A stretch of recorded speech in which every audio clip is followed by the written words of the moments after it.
the June 16 route has been declared a National Heritage Site. What is the importance of having landmarks such as this, and most importantly, preserving them?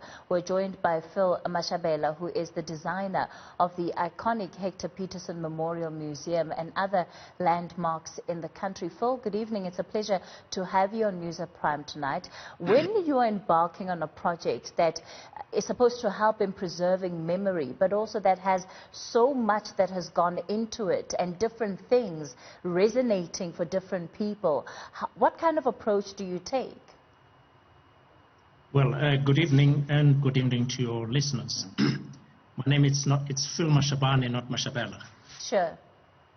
If I may proceed to your question, you know, the building itself, it's symbolic of the aspirations of various people, and particularly the students. However, the development of this was the culmination of the actions by the students in rejection of the medium of instruction, which was Afrikaans, based on the apartheid under apartheid regime. But that was not the beginning.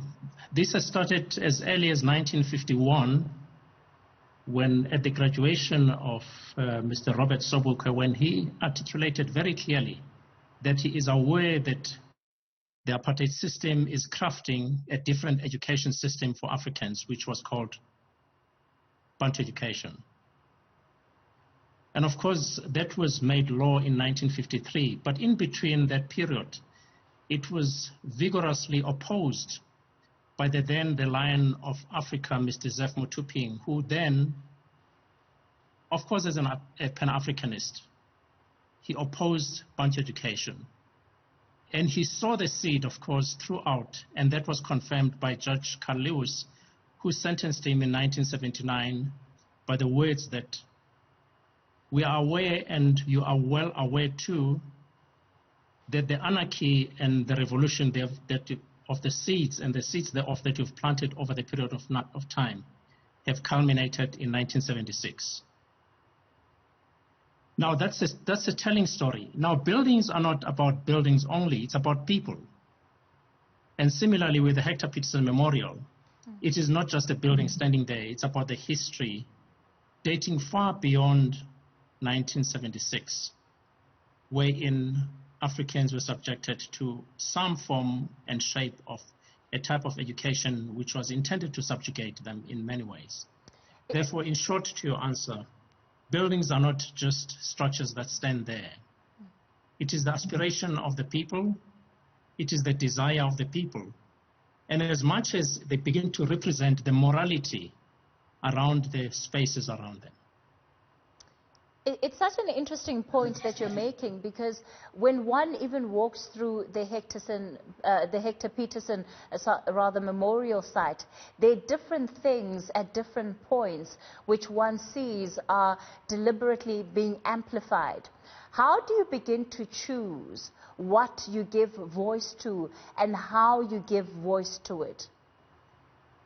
Right. It's not a question of choice. It's what is important, which is lacking in many of us. It's listening to other people.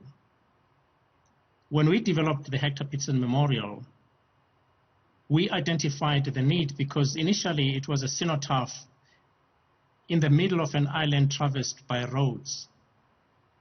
We as practitioners and architects, we saw a need that such a site would need some infrastructure of some sort. And we started mapping out the approach by even negotiating with the then Transvaal Roads Department to allow us to divert the roads which were traversing the site where the cenotaph was placed by the ANC Youth League. And of course, the point and the site where Hector was shot, it's also denoted by a line that draws from the door to the point of the shooting. And the dry stack stone that is used there, it represents the aspirations of various people who built up to 1976, wherein the parents gave in and allowed their children to express their thoughts. Also outside Hector Pieterson, there's a bench that is marked with the name of Makubu, the guy in the image who carried Hector. That bench came about by listening to Mrs. Makubu's mother, who now and again, whenever I went to site for site inspections when the museum was developed, and even at the time when it was commissioned and opened, she had a continued cry to say, I do not need a monument for my son, but my son is not recognized anywhere, even in this building. And in that case, I suggested that what if we symbolically place a bench outside which bears his name, and of course, it would also denote symbolically his resting place, because he was never confirmed of how he died and where he died. He simply disappeared. So those are the elements that come into a space when you begin to commemorate an event like 1976 or any other event that touches sides with people in a way that which it needs to be remembered in perpetuity. Phill Mashabane, absolutely fascinating having this conversation with you. He's the designer of the iconic Hector Pieterson Memorial Museum, and of course he's also worked on other landmarks in the country. Absolutely interesting to hear the thought process and just what goes into something like that.